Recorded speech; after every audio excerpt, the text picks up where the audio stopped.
बिस्मिल्लाहिर्रहमानिर्रहीम। अस्सलामु अलैकुम नाज़रीन, आप देख रहे हैं हमारा यूट्यूब चैनल तिब्बे अल शिफा टीवी। मैं आपका मेज़बान हकीम मोहम्मद ज़मान हैदर। नाज़रीन, आज बात होगी यूरिक एसिड पर। यूरिक एसिड एक बहुत तकलीफ़ दे बीमारी है। पहले मैं थोड़ा सा बता दूं ये किन मरीज़ों को हो जाता है।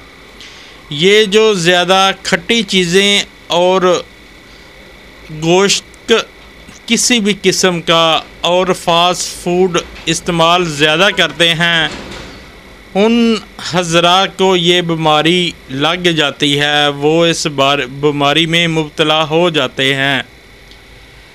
तो इससे छोटे जोड़ों में दर्द, घुटनों में दर्द, कोहनी में दर्द, गिट्टों में दर्द, घुटनों में दर्द और ये अम्बल बहुत तकलीफ़ दे होता है।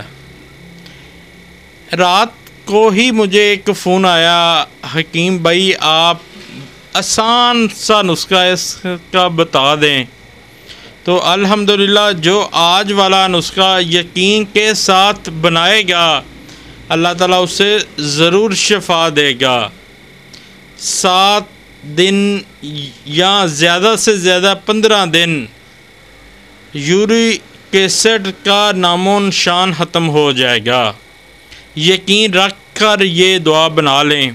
क्या लेना है मैं आपको नुस्खा बता देता हूँ। उससे पहले मेरी आपसे रिक्वेस्ट है, जिन दोस्तों भाइयों ने मेरा चैनल अभी तक सब्सक्राइब नहीं किया वो कर दें और साथ ही बेल के बटन को भी प्रेस कर दिया करें ताकि आने वाली हर वीडियो का नोटिफिकेशन आपको मिल सके।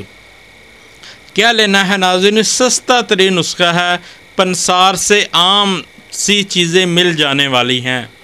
कलवंजी ले लें। आप जानते हैं नबी करीम सल्लल्लाहु अलैहि वसल्लम की हदीस मुबारक है, कलवंजी मौत के अलावा हर बीमारी का इलाज है। और दूसरे नंबर पर ज़ीरा ले लें। सना मक्की ले लें। सना मक्की की बीज से डंडियाँ निकाल दें और बर्ग लेने हैं, यानी पत्ते पत्ते लेने हैं। जवैन लेनी है, देसी साफ़ कर लें। हल्दी और सौंफ। एक बार फिर मैं बता दूं, कलवंजी, ज़ीरा सफ़ेद, सना मक्की, अजवैन देसी, हल्दी और सौंफ 6 अज्जा हैं। इनको अच्छी तरह सफ़ूफ पाउडर बना लें, पीस लें। पीस कर 1 चम्मच रात सोने से पहले नीम गर्म पानी के साथ इस्तेमाल करें। 24 घंटे में सिर्फ़ 1 खुराक इस्तेमाल करनी है। बादी चीज़ें, गोश्त, खट्टी चीज़ों से मुकम्मल परहेज़ रखें और 15 दिन बाद दुनिया की किसी भी लेबॉरेटरी से आप अपना टेस्ट करवा लें। इंशाअल्लाह उतना होगा जितना जिस्म में ज़रूरत है। वीडियो को ज़्यादा से ज़्यादा शेयर करें ताकि किसी और का भी भला हो सके। अस्सलामु अलैकुम।